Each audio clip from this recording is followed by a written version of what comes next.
Good morning, class 12. This is your business studies class. In previous lecture, I have taught about evolution of human resource management, and today we are going to start from staff processing. Staff processing क्या होती है?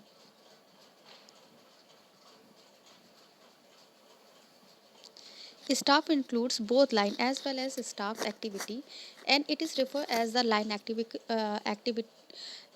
activity because the like other functions such as planning, organizing, directing, controlling staff is also performed by the every manager. Staff में जब planning, organisation, directing, controlling, staffing ये सारी चीज़ें हो जाती हैं तो मैनेजर के लिए ये आती है कि स्टाफ प्रोसेसिंग की जाए। It is a staff activity, ये एक स्टाफ एक्टिविटी होती है क्योंकि is an important area of management. ये एक इम्पॉर्टेंट एरिया होता है मैनेजमेंट का। Also like the marketing management, financial management, we have human resource management department also in the large organisation. Large organisation में ये सारी चीज़ें मायने रखती हैं। The step involve in the staffing process, इसमें कुछ स्टेप होते हैं। पहला होता है estimating man power requirement before starting the work. जब वर्क स्टार्ट हो जाता है the man power requirement of the organisation is access. Man power requirement is not only the find out the numbers of people needed but also the type of people. इसमें केवल बहुत अधिक मात्रा में लोगों की जरूरत नहीं होती बल्कि लोगों के प्रकार को भी देखा जाता है। Type means what should be the qualification, educational background. इसमें जो टाइप का मतलब होता है उसमें क्वालिफिकेशन, एजुकेशनल बैकग्राउंड्स ये भी लोगों का देखा जाता है जिनको हम अपॉइंट कर रहे हैं। While accessing the type of manpower required, company should be make the policy regarding numbers of people to be appointed from the backward classes, women force, minority, etc. For estimating man power requirement company will take the following three step. इसमें company 3 step लेती है। Workload analysis, workforce analysis and comparing both to find out requirement. Workload analysis जो होता है वो numbers of and types of human resources पे depend करता है जो कि ऑर्गेनाइजेशन के लिए बहुत ही नेसेसरी होता है। वर्क फ्लोस एनालिसिस जो होता है it means analysing the numbers and the types of available existing workforce और employees already occupying the job position. जो भी एम्प्लॉयज या वर्कफोर्स है वो जॉब पोजीशन में and how many of them are over burden and under burden. कितने लोग उसमें ओवर बर्डन है और कितने अंडर बर्डन है। कंपेरिजन क्या होता है आफ्टर डूइंग वर्कलोड। जब workload analysis and workforce analysis देख लिया जाता है तो मैनेजर कंपेयर करता है both as excess of workload, किसके ऊपर वर्कलोड एक्सेस है। अब इसके बाद आपका आता है रिक्रूटमेंट। रिक्रूटमेंट क्या होता है? ये एक ऐसा प्रोसेस होता है जहाँ पे हम सर्चिंग करते हैं large numbers of prospective employees for a particular job किसी भी ऑर्गेनाइजेशन के लिए। It's refer to the process of inducing the people of apply for the job in the organisation after accessing the numbers and the types of employ required. जब एक बहुत अधिक मात्रा में लोग आ जाते हैं किसी भी स्टाफ ऑर्गेनाइजेशन में तो दो जो मैनेजर होता है वो ट्राई करता है the more and the more people should apply for the job so that the organisation can get more choice and the select better candidate, जिससे कि ऑर्गेनाइजेशन को एक बेटर कैंडिडेट प्रोवाइड हो। इसमें कुछ चीज़ें इंक्लूड्स होती हैं। इसमें फर्स्ट है determining the various source of supply, evolution of the validity of these sources and selecting the most suitable sources और sources, inviting the application from the candidate for the vacancy. अब आता है selection. Selection क्या होता है? It's refer to the choosing the most suitable candidate to fill the vacant job position. एक better candidate, suitable candidate एक job position के लिए सेलेक्ट करना। The selection is the done through a process which involve test, interview etcetera. ये जो selection होता है इसमें टेस्ट, इंटरव्यू के द्वारा होता है। In selection numbers of selected candidate, इसमें जो नंबर्स ऑफ सेलेक्टेड कैंडिडेट होते हैं उसमें कुछ कैंडिडेट्स रिजेक्ट भी होते हैं। इसके कुछ ऑब्जेक्टिव होते हैं सिलेक्शन के। The select the best among the available, जो भी बेस्ट हो उसको अवेलेबल करना। The market select candidate, market candidate को सेलेक्ट करती है, रियलाइज करती है how seriously thing are done in the organisation. Selection के बाद आता है प्लेसमेंट एंड ओरिएंटेशन। प्लेसमेंट क्या होता है? Placement involve the occupy of the post by the candidate for which is selected. जो कैंडिडेट को सेलेक्ट किया जाता है उसे ऑक्यूपाई करवाना। After selection the employees is given the appointment letter. जब एम्प्लॉय सेलेक्ट हो जाता है तो उसे अपॉइंटमेंट लेटर दिया जाता है। ओरिएंटेशन क्या होता है? Orientation include the introduction of a new employees. इसमें न्यू एम्प्लॉयज़ के साथ इंट्रोडक्शन करवाया जाता है। जो भी वहाँ पे एम्प्लॉयज़ ऑर्गेनाइजेशन के अंदर होते हैं उसके साथ उनको फैमिलियर कराया जाता है। इसके बाद आपका नेक्स्ट आता है ट्रेनिंग एंड डेवलपमेंट क्या होता है? The term training implies the systematic procedure of importing knowledge and the skills of a job.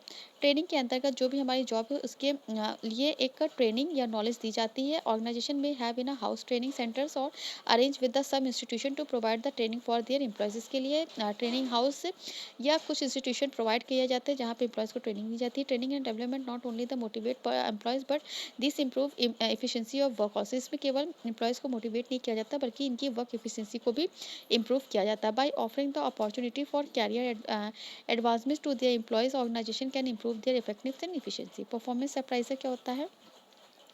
After taking the training के बाद जो भी हमारी जॉब परफॉर्म की जाती है उसके लिए एम्प्लॉयज़ को इवेल्यूटेड किया जाता है। Performance appraisal refer to the evaluating the performance of employees against the sub standard. कुछ स्टैंडर्ड देखा जाता है। The standards are made known the employees in advance. Superiors prepare to feedback report on this basis performance of appraisal. Next आता है आपका promotion and career planning. Promotion refer to the being place at a higher job position. इसमें आपकी higher job position को देखा जाता है, उसके लिए पे किया जाता है। जॉब सेटिस्फेक्शन, रिस्पॉन्सिबिलिटी, ये सारी चीज़ें ज़्यादा हो जाती हैं। Generally on the basis of a feedback report of employees performance they are given to promotion and the opportunity for higher job position। इसके बाद आपका नेक्स्ट आता है compensation. It refer to the price of the job. It includes the pay, reward and other incentive give the employees. इसमें क्या होता है? Employees को उसकी जॉब के अकॉर्डिंग पे, रिवॉर्ड, इनाम वगैरह ये सारी चीज़ें दी जाती है। It includes direct as well indirect payment. इसमें डायरेक्ट इनडायरेक्ट पेमेंट दोनों होती है। डायरेक्ट पेमेंट जो होती है such as wages and salaries में होती है, और जो इनडायरेक्ट पेमेंट होती है उसमें मेडिकल फैसिलिटी और इंश्योरेंस को देखा जाता है। एक्सपेक्ट और कंपोनेंट ऑफ स्टाफिंग। इसमें दो चीज़ें आती हैं, रिक्रूटमेंट एंड सिलेक्शन। रिक्रूटमेंट जो होता है वो पॉजिटिव स्टेप होता है which aim the attracting numbers of candidate to apply for the given job. इसमें नंबर्स ऑफ कैंडिडेट्स को जॉब प्रोवाइड की जाती है। लार्ज नंबर्स ऑफ एप्लीकेशन लिए जाते हैं। हायर पॉसिबिलिटीज होती है सुटेबल एम्प्लॉयज़ के लिए। सिलेक्शन जो होता है ये नेगेटिव प्रोसेस होता है which aim at selecting the most suitable person out of the various candidate. जितने भी कैंडिडेट में जो बेस्ट होता है उसे लिया जाता है। रिक्रूटमेंट क्या होता है? इसमें इंटरनल सोर्स ऑफ रिक्रूटमेंट आता है। इसमें टू इंपॉर्टेंट सोर्स होते हैं, ट्रांसफ़र एंड प्रमोशन। ट्रांसफ़र क्या होता है? Transfer it includes the shifting of an employees from one job to another और one department to another department.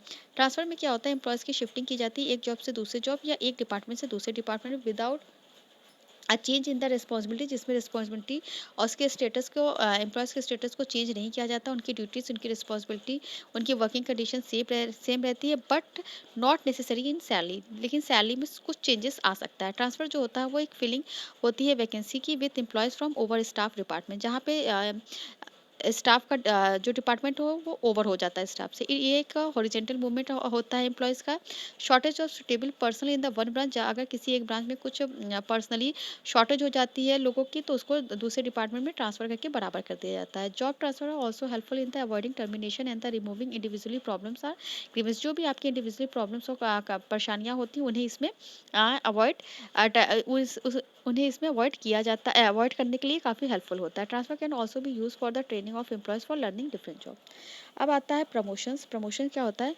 Business organisation generally follow the practice of filling higher job by the promoting employ from the lower job.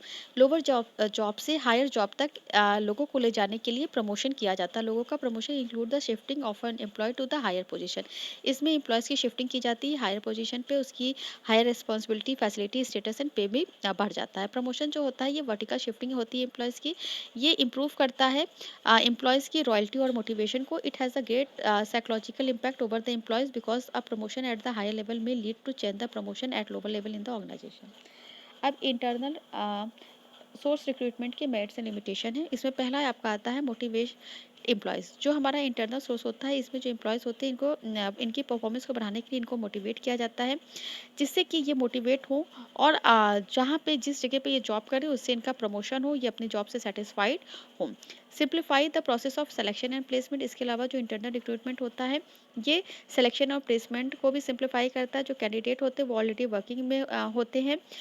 This is more reliable way to recruitment since the candidate are already know the organisation. इसमें वो organisation से परिचित होते हैं तो उनको selection और placement बहुत आसानी से हो जाता है। Tools of training.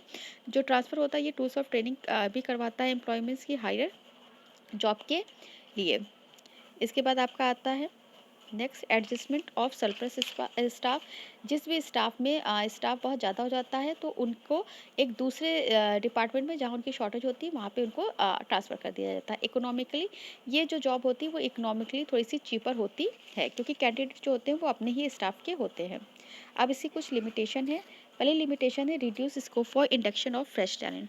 क्योंकि हमारे यहाँ जो प्रमोशंस होता है वो ऑर्गेनाइजेशन के अंदर ही लोअर पोस्ट से हाई पोस्ट का हो जाता है, तो इसमें क्या हो जाता है, जो न्यू टैलेंट होते हैं उनका इसमें अभाव पाया जाता है।